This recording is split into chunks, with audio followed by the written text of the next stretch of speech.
नमस्कार, मी संदीप चव्हाण आणि आपण पाहताय PCMC न्यूज। संपूर्ण महाराष्ट्रात गाजलेलं संतोष देशमुख हत्या प्रकरण, ज्याच्या आता खटल्यामध्ये आज 19वी सुनावणी पार पडली।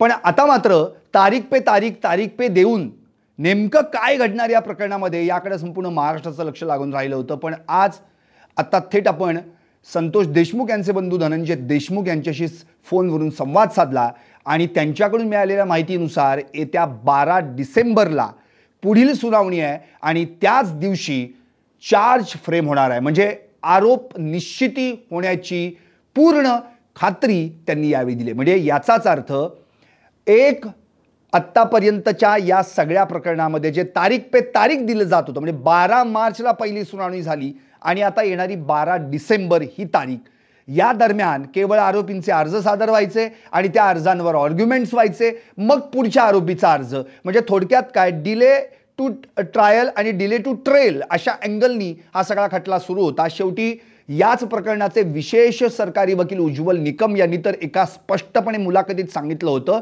की फक्त तारीख पे तारीख पडतीये, त्यामुळं मला त्या ठिकाणी जावंसं वाटत नाही। खरं तर न्यायालय दरवेळी 15 दिवसांनी एक तारीख देतं आणि मग त्या ठिकाणी कोणत्या तरी आरोपीचा अर्ज असतो, कुणाचा बेल ॲप्लिकेशनचा, कुणाचा डिस्चार्ज ॲप्लिकेशनचा, आणि मग त्यावर आर्ग्युमेंट्स होतात। याच्या आपल्याकडे हातात काहीच नाही। खरं तर हा खटला फास्ट ट्रॅकवर जाण्यासाठी तात्काळ आरोपींवर चार्ज फ्रेम होणं गरजेचं आहे, असं विशेष सरकारी वकील उज्ज्वल निकम यांनी म्हटलं होतं आणि आपल्या मनातली खंत देखील बोलून दाखवली होती।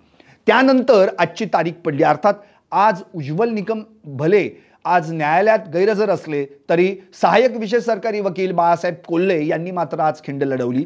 आज देखील विष्णू चाटे याच्या जामीन अर्जाचा भाग त्या ठिकाणी समोर होता आणि त्याच्यावर आर्ग्युमेंट्स होणार होते आणि त्यासाठी देखील त्यांच्या वकिलांनी म्हणजे बचाव पक्षातर्फे तारीख मागण्यात आली।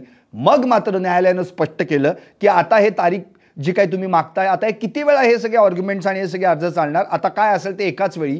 म्हणून पुढची जी तारीख आहे 12 डिसेंबर, त्या दिवशी विष्णू चाटेच्या जामीन अर्जावर म्हणजे बेल ॲप्लिकेशनवर त्यावेळी सुनावणी होईल, आर्ग्युमेंट होईल आणि त्याच दिवशी चार्ज फ्रेम म्हणजे आरोप निश्चिती होईल, असं निश्चितपणे खात्रीलायकपणे संतोष देशमुख यांचे बंधू धनंजय देशमुख यांनी आता PCMC न्यूजशी बोलताना सांगितलं। मुळात संतोष देशमुख नेमकं काय म्हणालेत ऐकूया।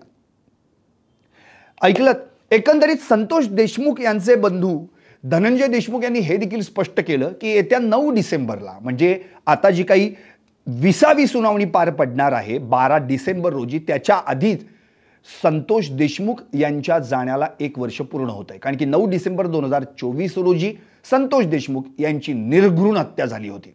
या प्रकरणामध्ये वाल्मिक कराड, विष्णू चाटे, सुदर्शन घुले, प्रतीक घुले, सुधीर सांगळे, जयराम चाटे, महेश केदार, कृष्णा आंधळे या 8 आरोपींवर या ठिकाणी मकोका लावण्यात आला आणि यापैकी 7 आरोपींना अटक करण्यात आली। पण कृष्णा आंधळे हा आरोपी आज वर्ष पूर्ण होत आलं तरी देखील फरार आहे। याबद्दल देखील न्यायालयानं तपास यंत्रणेवर ताशेरे ओढले। गेली 3-4 महिन्यांपासून कृष्णा आंधळे कुठे आहे या संदर्भामध्ये तपास यंत्रणा काहीच माहिती देत नाहीये। त्याची माहिती पुढच्या तारखेला न्यायालयाकडून मिळावी अशी न्यायालयाने या ठिकाणी सूचना देखील तपास यंत्रणांना केली आहे। मुळात या प्रकरणामध्ये आता संतोष देशमुख यांचं तिथीनुसार म्हणजे 9 डिसेंबरला तारखेनुसार त्यांची निर्घृण हत्या झाली असली, त्या दिवशी त्यांचं आयुष्य संपलं असलं तरी देखील तिथीनुसार येत्या 29 नोव्हेंबरला संतोष देशमुख यांचं प्रथम पुण्यस्मरण पार पडणार आहे। मुळातच 1 वर्ष होऊन देखील या प्रकरणामध्ये अजूनही संतोष देशमुख यांना किंवा त्यांच्या कुटुंबांना न्यायासाठी या ठिकाणी अक्षरशः हात पसरावे लागतायत आणि न्यायाच्या प्रतीक्षेत राहावं लागतंय। मुळातच काही दिवसांपूर्वीच आपण ऐकलं होतं की संतोष देशमुख यांचे बंधू धनंजय देशमुख यांनी असंही म्हटलं होतं की साक्षीदार असतील या प्रकरणातले, फिर्यादी असतील किंवा आमचे कोण आजूबाजूचे नातेवाईक ओळखीचे असतील, त्यांच्यावर राजकीय दबाव आणला जातोय, शासकीय यंत्रणेकडून देखील दबाव आणला जातो आणि तशा आशयाचं पत्र देखील काल परवा व्हायरल झाल्याचं आपण सगळ्यांनी पाहिलं। मुळात या सगळ्या प्रकरणामध्ये धनंजय देशमुख यांनी स्पष्टपणे म्हटलेलं आहे की येत्या 12 डिसेंबरला चार्ज फ्रेम होणार आहे आणि या दिवशी मात्र निश्चितपणे आता या चार्ज फ्रेम नंतर हा खटला चांगल्या पद्धतीनं जलद गतीनं पुढे जाऊ शकतो।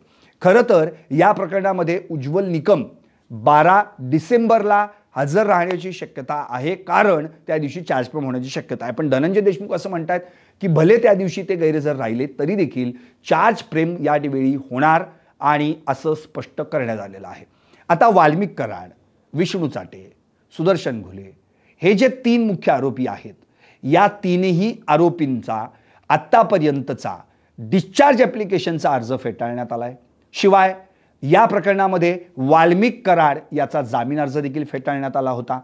हायकोर्टामध्ये त्यानं या संदर्भामध्ये जे काही अर्ज दाखल केलेला आहे, आता त्याच्यावर देखील जामीन अर्जावर सुनावणी येत्या 3 डिसेंबरला होणार आहे. म्हणजे वाल्मिक कराड तिकडे हायकोर्टामधून देखील आपली कशी जामिनावर सुटका करता येईल यासाठी लढतोय आणि इथं कोर्टात देखील वेगवेगळे अर्ज सादर करून आपली याच्यातून कशी सुटका होईल याचा प्रयत्न करतोय. आतापर्यंत वाल्मिक कराड याचा अर्ज फेटाळण्यात आला, त्यानंतर विष्णू चाटेचा अर्ज फेटाळण्यात आला आणि या सुदर्शन घुलेचा देखील अर्ज फेटाळण्यात आला. हे तिन्ही अर्ज डिस्चार्ज ॲप्लिकेशनचे होते. आता हे डिस्चार्ज ॲप्लिकेशनचे म्हणजे मकोकातून दोषमुक्ती असा हा अर्ज होता, पण ते तिन्ही अर्ज कोर्टानं नामंजूर केले. नंतर वाल्मिक कराडनं बेल ॲप्लिकेशन केलं, ते देखील कोर्टानं फेटाळून लावलं. नंतर विष्णू चाटेनं आता बेल ॲप्लिकेशन केलं आणि आज त्याच्यावर आर्ग्युमेंट्स होणार होते, पण त्याच्यात देखील शेवटी बचाव पक्षातर्फे तारीख मागण्यात आली. मग मात्र सरकारी वकिलांनी आपलं म्हणणं तर मांडलं, पण न्यायालयाने स्पष्ट केलं की आता बाद झालं. हे किती वेळा वेगवेगळे अर्ज घ्यायचे आणि त्याच्यावर सुनावण्या करत बसायच्या, त्यामुळं काय असेल ते पुढच्या 12 डिसेंबरला पुढच्या तारखेलाच एकदाच ते क्लिअर होईल. आता या प्रकरणामध्ये प्रतीक घुले, सुधीर सांगळे, जयराम चाटे, महेश केदार यांचे देखील डिस्चार्ज ॲप्लिकेशनचे अर्ज पेंडिंग आहेत. शिवाय वाल्मिक कराड याची जी संपत्ती आहे स्थावर आणि जंगम, त्या बाबतीमध्ये ती जप्त करायची किंवा कशी याचा देखील निर्णय अजून पेंडिंग आहे, त्यामुळे तो देखील अर्ज आहे.